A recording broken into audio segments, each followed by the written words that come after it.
Well, I would say it's probably more recognisable than we would first like to admit. The characters, the people, how they interact. I think we'd recognise a lot of Shakespeare's world if we were transported back to this place.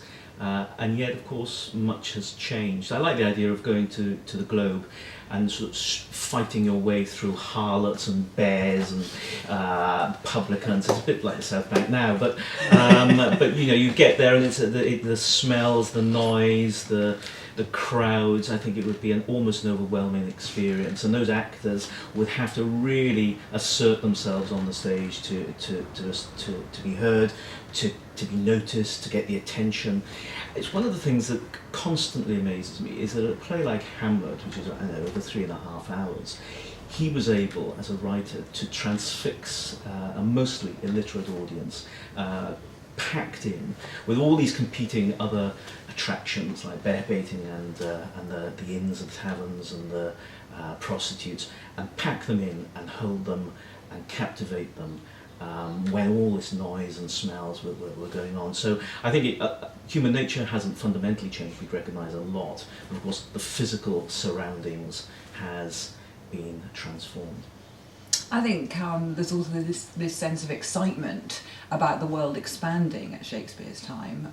In the Elizabethan period, certainly the latter part of it, was the time of discovery. Sailors were setting off, Sir Francis Drake had circumnavigated the globe, and that comes into his plays, I think, the sense of the world beyond in the work Merchant of Venice, for example, and The Tempest.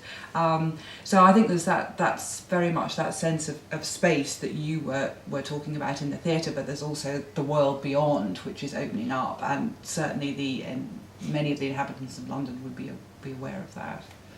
I think arguably one of the big differences is that it was a time of threat as well, whether that was political threat. There's references in Macbeth to the change in monarchy, the change from the Tudors to the Stuarts, and that kind of that uncertainty that brought to the life and times of Shakespeare. There's also the constant presence of death, which is very different from our own time, and of course the advances in medicine have kind of moved that away from the kind of the everyday, and yet for Shakespeare death is a constant in his plays, and also for him personally, with his children, which is referenced in some of the plays. So slight differences, which we sometimes maybe are not quite aware of, and it was also quite a dangerous time with people's religions being compromised or being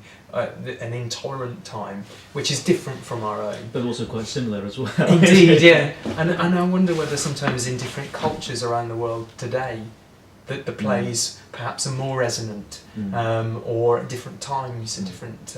There's that great example where Richard III is compared to kind of the rise of Hitler in McKellen's interpretation, where we can kind of map those experiences of the past on kind of modern day alternatives.